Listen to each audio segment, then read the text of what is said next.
क्षेत्र के क्या-क्या यहाँ परेशानियाँ हैं और क्या-क्या उनका समाधान हो सकता है? ये मेरा भी परिवेश ग्रामीण परिवेश रहा है, मैं भी गाँव में रहा हूँ। तो एक तो ग्रामीण परिवेश में रहने से नगर निगम का जो नॉलेज है एक आम जनमानस में, उसको समझना और समझाना अपने आप में चैलेंज है। धर्मला की तरफ मैंने देखा कि जिस हिसाब से ट्रैफिक है, जितना आवागमन यहाँ पर है, उस हिसाब से यहाँ कोई ऐसी पार्किंग की व्यवस्था नहीं है। नमस्कार दगड़ियों। तो जैसा कि आप सभी को विदित है कि हम अल्मोड़ा नगर निगम क्षेत्र के जो नवनिर्वाचित पार्षद हैं उनसे मिल रहे हैं। इसी क्रम में आज हमारी मुलाकात तल्ला ओड़खोला के नवनिर्वाचित पार्षद श्री दीपक कुमार जी से है। आज हम जानेंगे कि उन्होंने चुनाव के दौरान जो बातें कही थी, जो वादे अपने क्षेत्र के जनता से किए थे, अपने वार्ड की जनता से किए थे, उनके लिए वो क्या काम कर रहे हैं और आगे की उनकी रूपरेखा क्या है। तो इसी संदर्भ में आइए आज की चर्चा श्री दीपक कुमार जी के साथ। तो बहुत बहुत धन्यवाद दाजू समय देने के लिए। थैंक यू रोहित भाई।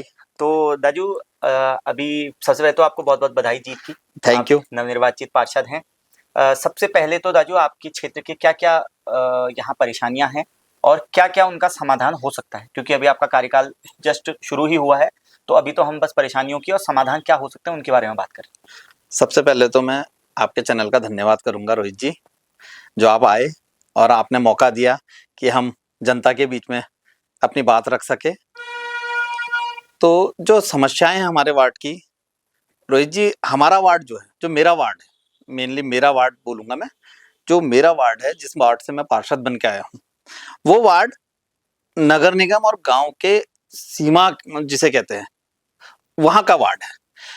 उसमें जो लास्ट का होता है ना, लास्ट का बोले तो मतलब कि नगर निगम तो जैसे गोल अगर नगर निगम लोगे तो उसकी सीमाएं जो लगती हैं, वहां का वार्ड मेरा है।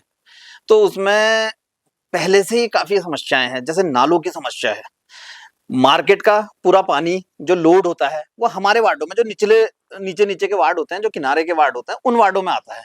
तो यहाँ के नालों की समस्याएं, रास्तों की समस्याएं, क्योंकि पानी आता है तो पानी आप समझ सकते हो किस तरीके से, वैसा पानी तो सारा सब हर व्यक्ति सीवरेज वगैरह में थोड़ा डाले रखता है, लेकिन जो बरसात का पानी है उस पानी की समस्या से रास्ते टूटे हुए हैं, बहुत सी इस प्रकार की समस्याएं हैं। और सबसे मेन जो समस्याएं हमारे वहाँ है लाइट की, और रास्ते में जो आप देखे हैं ना पाइप, जो सारे रास्तों में हमारे वहाँ, वो बहुत समस्या है भाई साहब।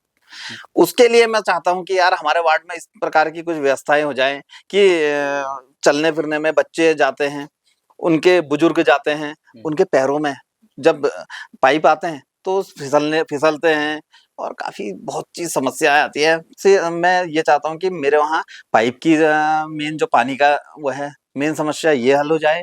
और लाइट की, नीचे जब मैंने आपको बताया ना हमारा वार्ड गांव और शहर के बीच का वार्ड, मतलब सीमा है। तो नीचे से जो गांव की साइड से नीचे को कम है, वहां को जनसंख्या कम है, तो वहां से वो भी आते हैं तेंदुए वगैरह।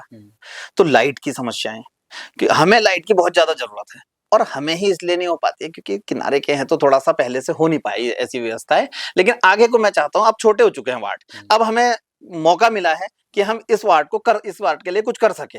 तो इस वार्ड के करने के लिए मैंने लाइट की व्यवस्था इस प्रकार की हो ताकि कभी किसी व्यक्ति के साथ कोई ऐसी दुर्घटना ना हो जाए, कोई ऐसी चीज ना हो जाए जिसका हम बड़ी वो है कि इस प्रकार की कोई दुर्घटना ना हो जिसे हम सोच भी ना सके।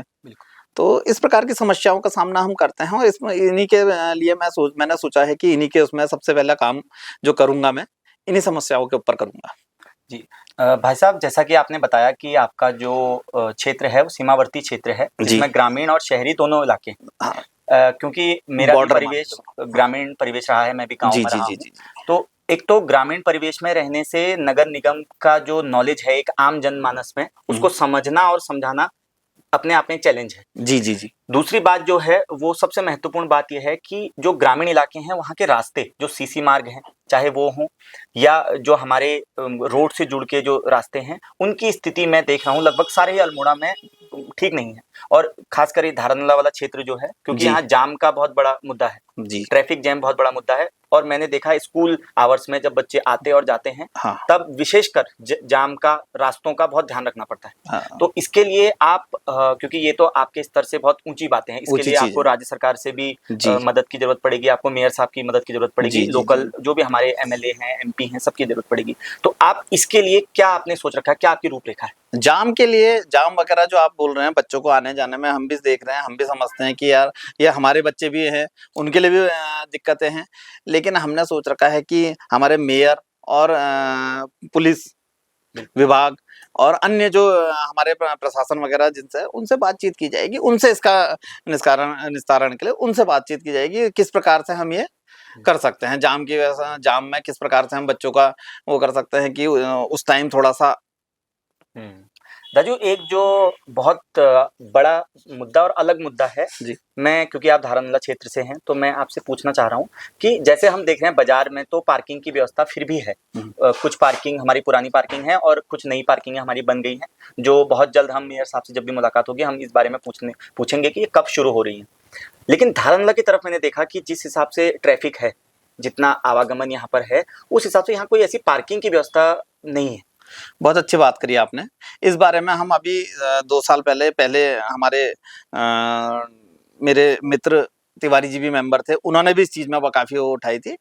एक आगे आपने देखा होगा ये डामर का गोदाम है पीडब्ल्यूडी का, जी जी, ये ऑफिसर्स कॉलोनी के पास में जी, और एक यहाँ पर पीडब्ल्यूडी का आगे वो है।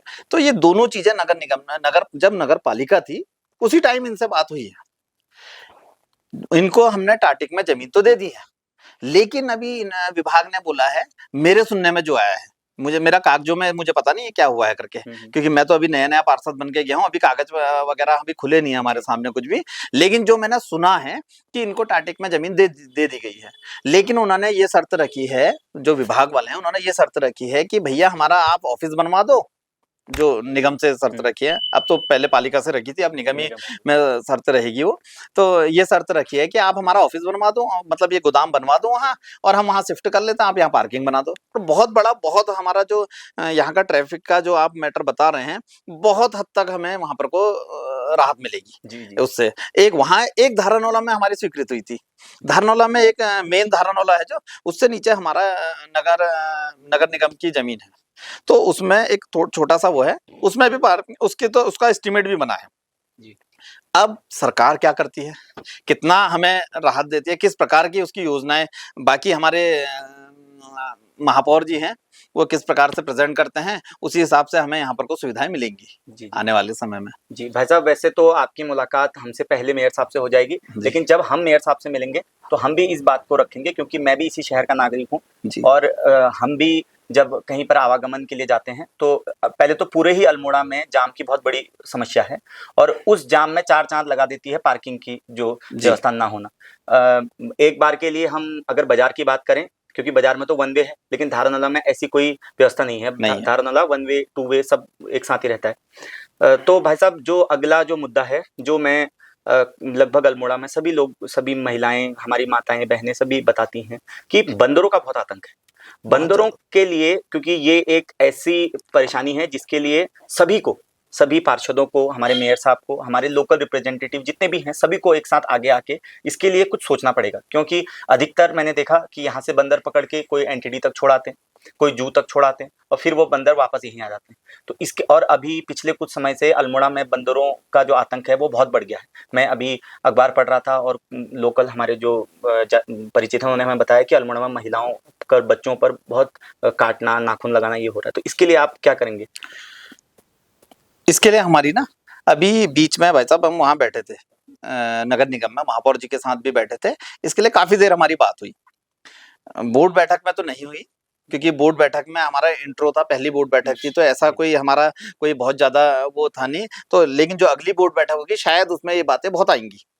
उससे पहले हम जब महापौर जी के साथ बैठते हैं वहाँ ऑफिस में, तो उस समय हमने, हमारी कम से कम 7-8 पार्षद हम वहाँ पर बैठ रहे थे, तो हम लोगों ने बात की उनसे। तो महापौर जी ने भी कहा और सारे पार्षदों की भी राय हमारी थी कि वन विभाग से हम अपने अधिकारियों को बुला लेंगे, जिस दिन हमारी एक मीटिंग है उससे बोर्ड बैठक से अलग, एक मीटिंग हम रख रहे हैं जिसमें हम सभी विभाग के अधिकारियों से बैठक करेंगे। जब अधिकारियों से बैठक करेंगे उसमें इस विषय में जो बंदर का विषय है, ये वन विभाग के अधिकारियों से हम उसमें बातचीत करेंगे और इसका निष्कर्ष हम पक्का है कि जल्दी निकालेंगे। क्योंकि आपने एक चीज देखी होगी, जब हमने चुनाव लड़ा तो मैं नहीं समझता कि मैं शायद ही किसी मेंबर ने, किसी पार्षद ने ये विषय छोड़ा था। मेरे भी खुद उसमें ये अपील में एक ये भी कॉलम था कि बंदरों से निजात के लिए बात रखना अपनी। तो भाई साहब, ये बंदरों से निजात पाना आपको भी पता है कि आज बहुत बड़ी समस्या बनी हुई है। तो इसके लिए कुछ बड़ा ही हमें सोचना पड़ेगा। ये ऐसे निजात के लिए तो बहुत टफ है, बहुत मुश्किल है ऐसे निजात पाना कि छोटी चीज का अगर एक पार्षद कहे, मैं कहूँ कि हाँ मैं बंदरों से निजात, हाँ ये बिल्कुल करा देंगे, हम करवा देंगे या हम उसकी जिम्मेदारी लेते हैं, नहीं। इसके लिए बहुत बड़े पैमाने में बात होनी है।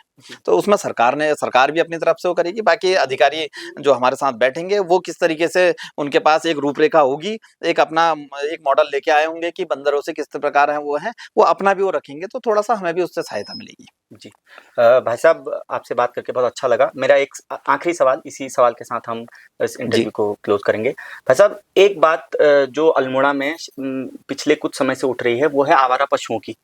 और मैंने देखा है धारणला में काफी, क्योंकि ग्रामीण इलाका भी यहाँ है, तो काफी गाय या गौवंश यहाँ दिखता है।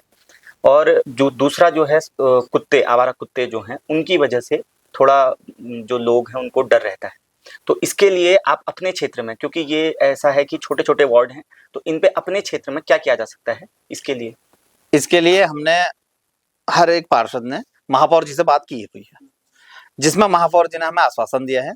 महापौर जी ने खुद बोला है कि एक गौशाला और ये कुत्तों के जो रहने का वो होता है, उसको हम प्रपोजल दे रहे हैं। जल्दी हम प्रपोजल देने वाले हैं और मुझे लगता है कि हमारी जल्द से जल्द इस समस्या का शायद समाधान भी हो जाएगा। जी जी, ये परेशानी क्योंकि छोटी है, बहुत बड़ी समस्या नहीं है। ये आम जनमानस की, क्योंकि मैं देखता हूँ अल्मोड़ा भर में गाड़ी चलाते हुए या कई बार आते जाते हुए कोई गौवंश आ जाता है, तो वो हमारे लिए भी नुकसानदायक है। और बिल्कुल इन बातों को ना, छोटी छोटी बातें जो हैं, ये है बहुत बड़े मुद्दे, लेकिन बातें ऐसा लगता है कि छोटी सी है ना। क्योंकि ऐसा है कि जब बच्चे स्कूल जाते हैं ना, तो तब भी लगता है कहीं ना कहीं कुत्तों से भी डरते हैं।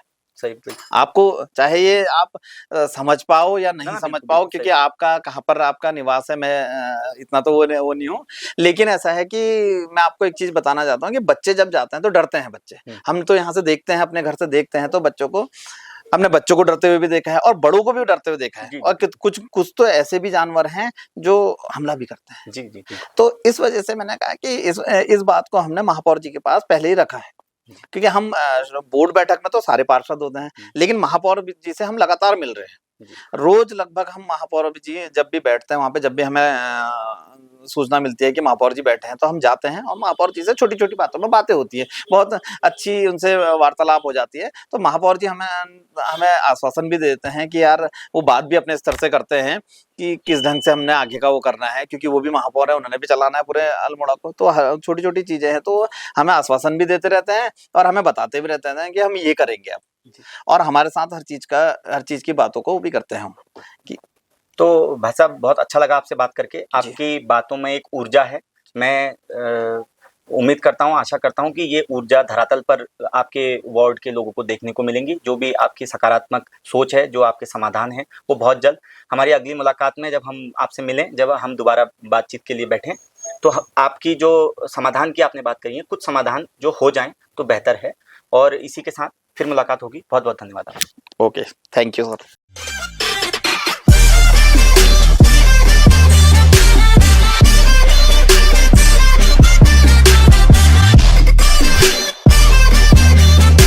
हमारे बीच दा पहाड़ टॉक्स से रोहित शर्मा जी वो आए हुए हैं और ये हम लोगों की आवाज को आगे बढ़ाने का काम कर रहे हैं। हम लोगों के छोटे छोटे मुद्दों को ये लाने का काम कर रहे हैं। मेरा आप सभी लोगों से निवेदन है कि इनके चैनल दा पहाड़ टॉक्स को लाइक करें, सब्सक्राइब करें और फॉलो करें। Thank you.